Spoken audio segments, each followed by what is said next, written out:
agama itu tidak layak untuk dipertentangkan, apalagi sampai menyebabkan peperangan sehingga terjadinya banyak korban. Ini yang harus kita hentikan. Kalau memang ada jalan islah berdamai, kenapa nggak kita lakukan? Jadi saya pikir kalau ada seorang pemimpin non muslim di mayoritas muslim, tapi kan asalkan dia itu memang seorang yang expert, ahli, karena menjadi pemimpin itu kan juga bukan hanya agamanya saja, Ya. dia harus expert. Ya. Karena Rasul katakan idzastunidal amru min ghairi ahli fantadris sah, apabila satu urusan tidak dipercayakan kepada ahlinya, tunggulah kehancuran. Bukan surat. Jadi itu memang bukan perkara.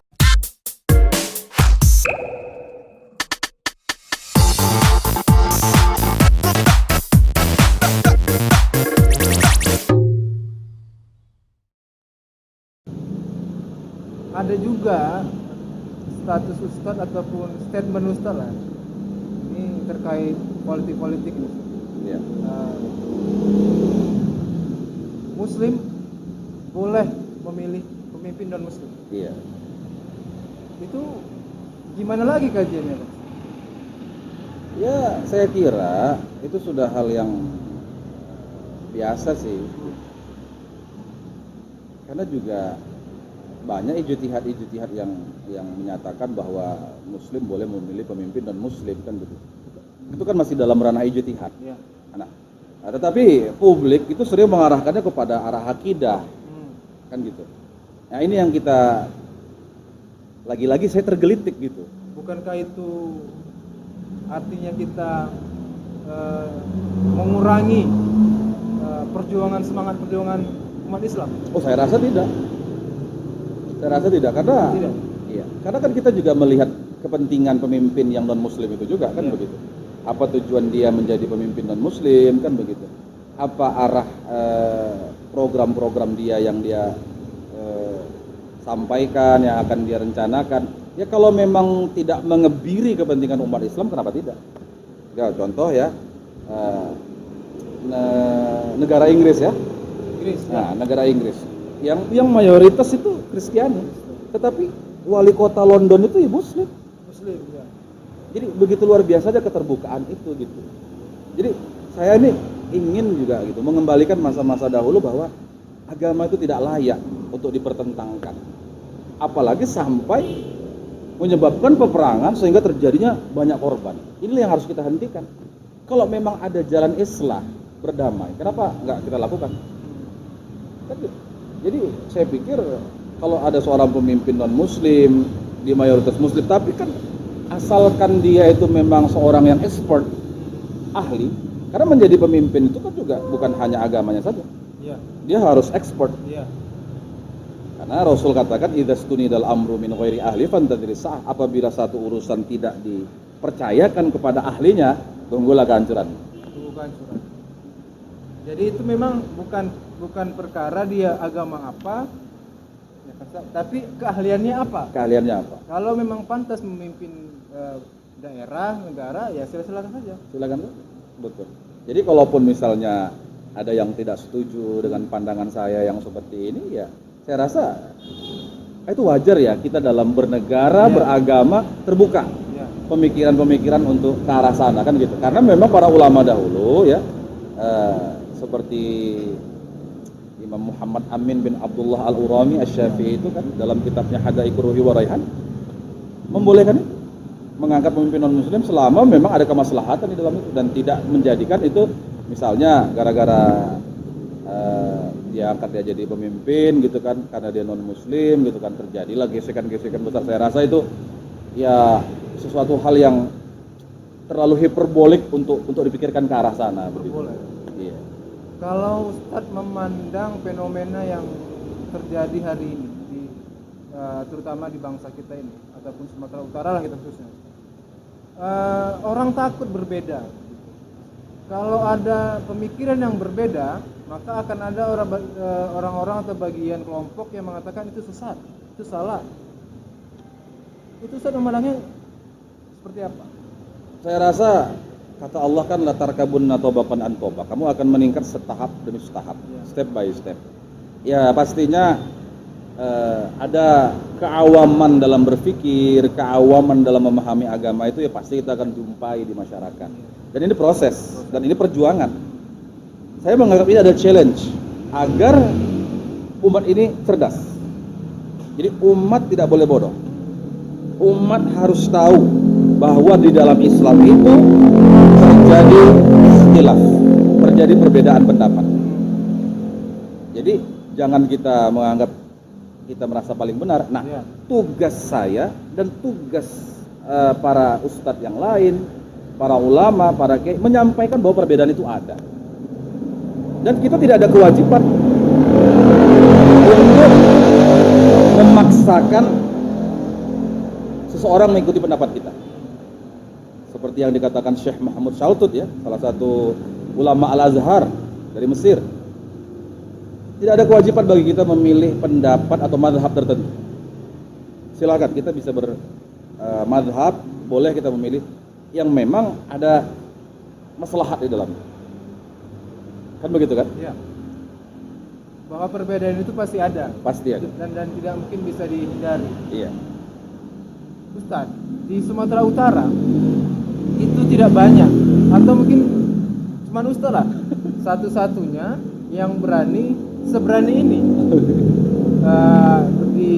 berani di media mainstream, Facebook atau segala macam di dunia media sosial. Betul.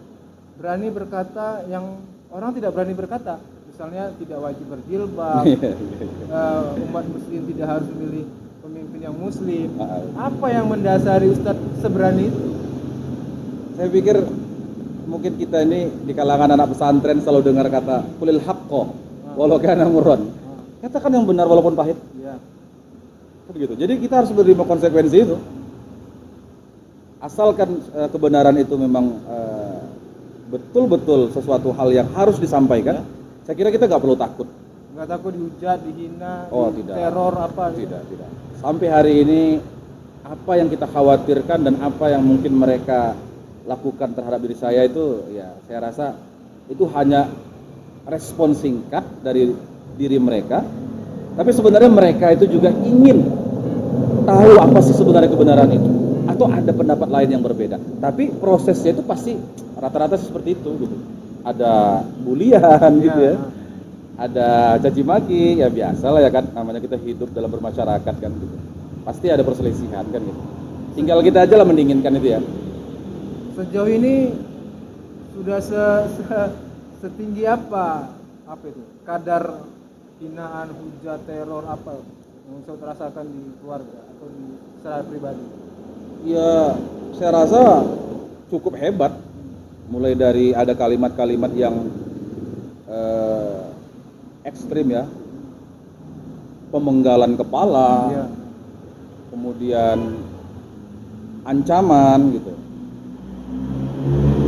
Bahkan mereka mencoba untuk merisak gitu ya. Akun istri saya juga, Facebook dia gitu kan, Instagram istri saya juga kan gitu kan. Ya sejauh itu ya seperti itu. Tidak ada dalam bentuk realitas ya, tapi masih dalam bentuk ancaman-ancaman verbal. Ada tidak Ustaz ajaran Islam? Karena ini kadang-kadang belakangan ini itu sering diperdengarkan oleh yang merasa dirinya Ustaz lah, atau memang Ustaz. Halal darahnya, pancung, bakar gitu kan. Dan itu dilontarkan sama orang-orang yang dikultus atau mengkultus dirinya sebagai ustaz hanya karena mungkin beda pendapat. Itu ada nggak ajaran Nabi Muhammad Islam yang seperti itu? Kan saya pernah bilang bahwa saya itu berdakwah ini kan ikhlas karena Allah gitu. Dari kecil saya itu dididik ya, pelajaran-pelajaran agama. Masuk madrasah 6 tahun, kita belajar nahu, shorof, akhlaqul banin, al-fiqhul wadih, an-nahwul wadih. Kita pelajari itu dulu atau di madrasah Islamiyah gitu ya. Bahkan saya juga pernah mondok di salah satu pesantren yang ada di Medan. Lalu kemudian saya kuliah yang memang basically-nya agama ya. Yang tadi saya katakan kan perbandingan mazhab, Iya. hukum Islam kan gitu. Itu spesialis saya. Saya belum menemukan adanya hadis Rasulullah atau adanya ayat Allah untuk memenggal, membakar orang-orang yang tak sepaham atau tak sependapat. Tapi justru malah ajaran Islam itu rahmatan lil alamin, penuh dengan kasih sayang. Ya. Penuh dengan kasih sayang. Nabi kan pernah mengatakan kan kepada sahabatnya dalam hadis riwayat Muslim itu, yassiru wa la tu'assiru, permudah ajaran agamanya Ya. dan jangan dipersulit. Ya. Sakinu wa la tunaffiru, kasih rasa aman, berikan ketentraman, berikan kenyamanan, dan jangan nakut-nakuti, jangan mengintimidasi atau main ancam-ancam. Ya. Jadi itulah sejauh yang saya pelajari seperti itu. Perbedaan pandangan, baik itu dalam hal politik, agama,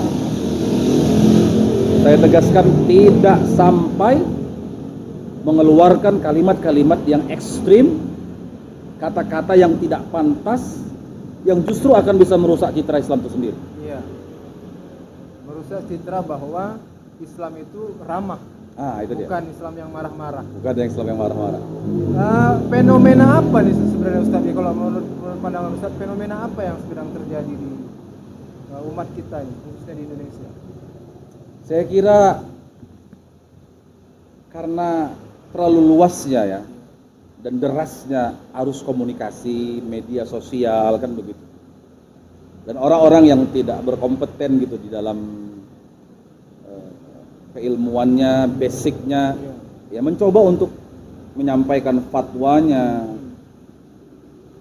bahkan mereka menggunakan ayat-ayat Al-Quran, hadis, yang sebenarnya banyak sekali ayat-ayat dan Quran itu tidak bisa dipahami secara harfiah, harus ada tafsiriyah. Nah, kemudian semangat untuk belajar agama itu kurang, ghirahnya untuk agama tinggi, tapi semangat untuk belajar, menggali Al-Quran itu, menggali hadis itu, menemukan ijtihad para ulama itu kurang. Rendah itu. Iya, mungkin dari diskusi kita ini barangkali nanti bisa nanti di show up kan gitu. Ya, membantu mereka-mereka yang mungkin belum terjernihkan bahwa Islam itu adalah agama yang damai, yang ramah, bukan marah-marah. Agama yang banyak sekali perbedaan pendapat di kalangannya, tapi rukun dan akur selalu. Itu yang kita harapkan. Perbedaan pandangan itu sudah terjadi di Imam Masab dan sebelumnya, jauh sebelum pasti. kita. Jauh sebelum kita. Sudah ada perbedaan pandangan. Bahkan di masa Nabi sendiri para sahabat pun beda pendapat. Iya. Dan itu biasa bagi mereka. Dan Ya, itu tidak biasa. sampai dengan Tidak sampai penggal-penggal. bakar-bakar. Juga Ustadz, belakang-belakang ini kan banyak orang-orang yang mendadak Ustadz. Mendadak Ustaz. Baru apa ya, latar belakangnya maaf non muslim, tiba-tiba jadi masuk ke muslim, dan tiba-tiba sudah jadi penceramah. Iya. Dan kita tidak tahu apa dasar keilmuan beliau untuk berceramah dan menyampaikan kajian-kajian tentang keislaman. Menurut saya itu gimana dan apa sebenarnya yang harus dilakukan pemerintah? Apa sertifikasi aja lah Ustaz ini atau gimana Ustaz? Ya, fenomena mu'alaf itu ya. Iya, mualaf jadi Kemudian ustaz. langsung jadi ustadz, jadi penceramah gitu ya. Saya agak khawatir gitu ya dengan fenomena itu. Karena belajar agama itu kan tidak semudah membalikkan telapak tangan. Tidak mudah. Kita butuh waktu yang cukup panjang. Ya saya aja tadi kan saya ceritakan dari kecil sudah terbiasa dalam lingkungan agama itu, kan begitu kan? Iya. Jadi harusnya ya mu'alaf itu belajar bukan mengajar. Belajar bukan mengajar. Belajar bukan mengajar. Kalaupun dia mau jadi ustadz, dia harus belajar jadi ustadz. Butuh proses yang panjang lagi. Tidak satu hari masuk Islam, minggu depannya ada ceramah. Betul, betul. Menyampaikan apa-apa yang di agama yang terdahulu lagi. Iya, benar. Saya sering bilang, di dalam arti kalimat yang untuk kita gitu ya kan, untuk agar kita mendalami agama dengan baik. Orang mu'alaf gitu kan. Ketika dia tidak belajar agama dengan tekun, dengan sungguh-sungguh, tidak didalami seperti kita yang anak pondok gitu ya, mendalami agama dengan mencurahkan waktu ya, begitu besar dan begitu lama gitu. Saya kira seharusnya mereka tuh tidak lagi mengupas gitu, keyakinan mereka yang lama begitu. Karena itu bisa jadi absurd gitu. Kita yang di sini sudah damai, datang dia yang baru masuk Islam bikin onar. Akhirnya Islam lagi yang tercemarkan. Kan di situ dia. Nah, oleh karena itu saya pikir hendaklah bagi kita itu ya, jangan kita menghakimi ya keyakinan atau kepercayaan atau agama orang lain dengan konsep agama yang kita pakai. Artinya ya mereka yang para mu'alaf itu gak usah lagi bahas-bahas tentang agama yang lama. Pelajari aja Islam. Di dalam Islam ini sungguh banyak sekali ilmu-ilmu. Ada ilmu akhlak, tasawuf, ada tauhid, ada fikih, ada ekonomi, luas kan gitu. Nah, tapi jangan pula disempitkan apa-apa, semuanya diselesaikan dengan agama. Oh itu juga jangan, karena ada disiplin-disiplin ilmu yang lain kan gitu, yang memang agama tidak berperan di situ. Misalnya ya kalau masalah fisika ya diselesaikanlah secara fisika kan begitu. Masalah kimia diselesaikanlah pula secara kimia kan begitu. Jangan semua agama kan gitu kan. Karena Imam Syafi'i kan sudah bilang ada dua ilmu yang terpenting. Bayangkan di masa yang cukup lama sekali, sudah berabad-abad, Imam Syafi'i itu bilang ada dua ilmu yang sangat penting kan. Pertama ilmu fikih, yang kedua ilmu kedokteran. Nah itu di masa beliau dulu. Kalau sekarang berarti sudah bertambah sains dan teknologi. Dan itu yang penting dikuasai. Itu harus kita kuasai. Jadi umat Islam ini nggak boleh gaptek kalau bisa ya kan. Kalau bisa ya luas lah pencapaian ilmu itu kan gitu. Nggak hanya berdebat di pusara tinggi rendah benar salah, tinggi rendah benar salah. Betul. Tapi tidak. Orang sudah bisa, ibaratnya orang sudah bicara bulan, apa yang bisa digarap di bulan, apa yang bisa digarap di ruang angkasa, bahkan di ruang hampa, kita masih bicara di pusaran aku tinggi, dia lebih rendah. Atau orang sudah ke bulan ya kan, dia masih di padang bulan kan? atau barangkali orang udah bisa menemukan pencakokan jantung untuk monyet, tapi dia malah masih memonyet-monyetkan orang lain. Terakhir Ustaz, Iya. Apa harapan Ustaz selaku penceramah, selaku mubalik terhadap umat Islam lah secara umum di kedepannya? Harapan saya itu sih tidak banyak ya. Kita para ustadz, para penceramah teruslah belajar ya. Jangan pernah berhenti ya untuk belajar. Gali gitu ilmu-ilmu agama.